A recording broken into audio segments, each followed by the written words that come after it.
The Crusader Spirit E1 was introduced a little over 2 years ago. Its A1 and C1 siblings became available about a year later, and the Spirit family has been one of the most favored ships in the verse ever since. So much so it made second place in this year's Ship Showdown.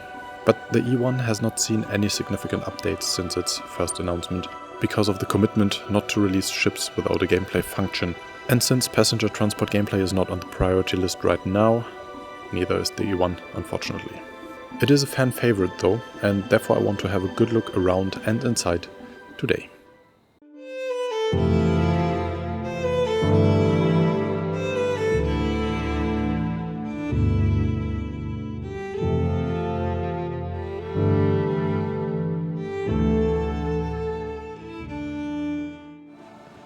Disclaimer, this is fan art. What you see here is the in-game model of the C1 Spirit that I have adjusted and modified to the shape of the E1. The upstairs interior is built by me on top of the E1 HoloViewer model, so it is almost 100% accurate to the concept, but concepts can change, so the final details might vary. When it comes to the lower floor, I had to take some guesses, but I'll mention that when we get there. Now, just like the other two, this arguably is one of the most beautiful ships around. It is the passenger variant of the Spirit series, dedicated to executive VIP passengers in particular. The first thing I noticed while building the exterior, from concept to final art, the shape of the C1 and A1 has slightly changed. The back became slightly more steep, and because of that the elevation of the E1's passenger compartment that sets it apart from the other two becomes slightly less noticeable. In other words, it becomes more aerodynamic, but you could also argue less unique. Before I added the windows, I had trouble noticing the shape difference from some angles. Therefore, I would not be surprised if the final ship becomes a touch higher to restore the old shape difference, and also because it could really use a bit more room inside, but we'll get to that. In the original concept and the HoloViewer model, apart from the glass canopy on the top, the exterior is identical to the C1, just that instead of the moving tractor beam it has a moving turret for extra protection. And as usual, I have to climb at the top of the ship too, which on this one is particularly interesting because you can already see the 6 passenger pods.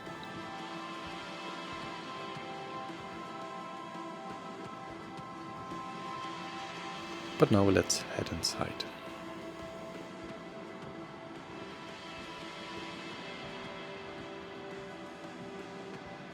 There isn't much information about the lower floor, and because variants usually don't completely redo the interior, I tried to stick to the facts for now.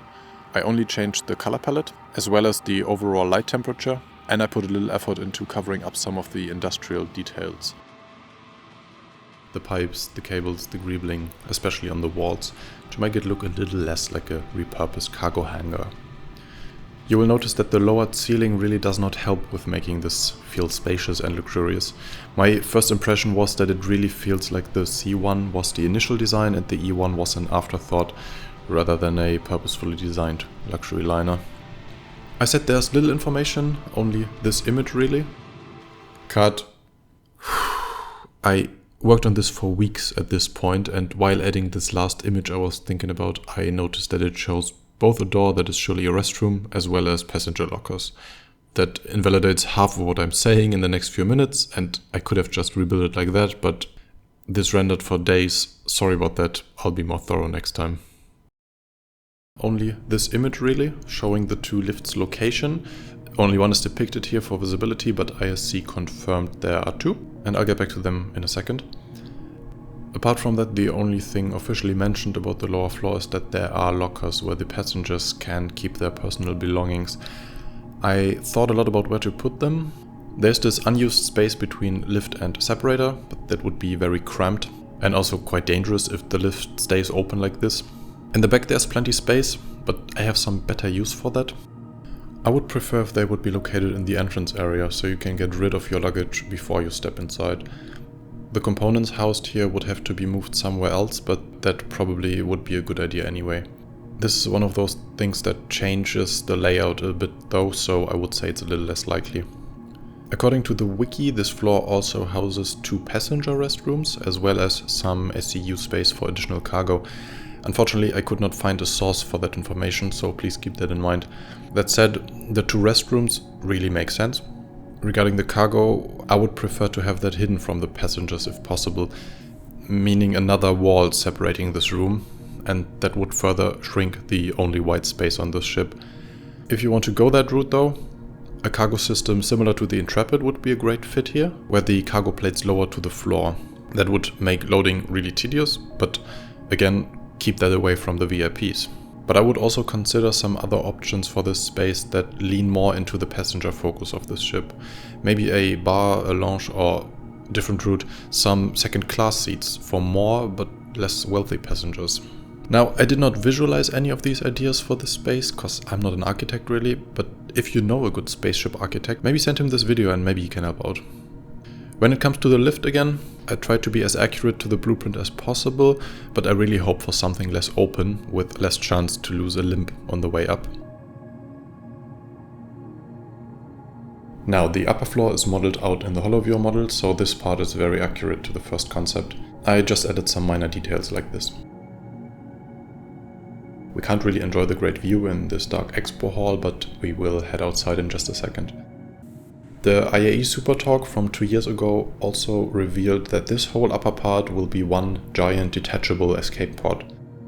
At the end of the corridor you can find the Mixmaster, which can dispense drinks, mix cocktails and even make coffee, and that was mentioned so often in the announcement that it must be really important.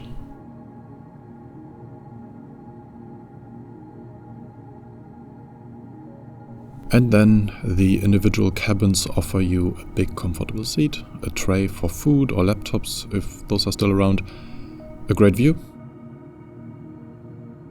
and a screen that for some reason is vertically curved.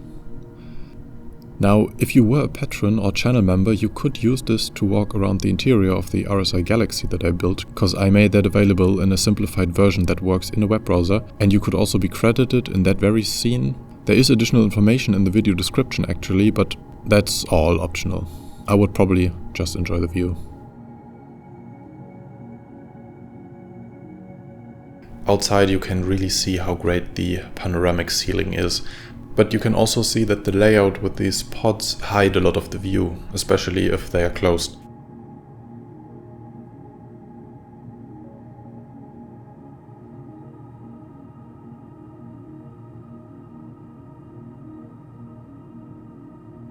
And to be honest, these feel comfy and cozy, but also a little too small to feel luxurious.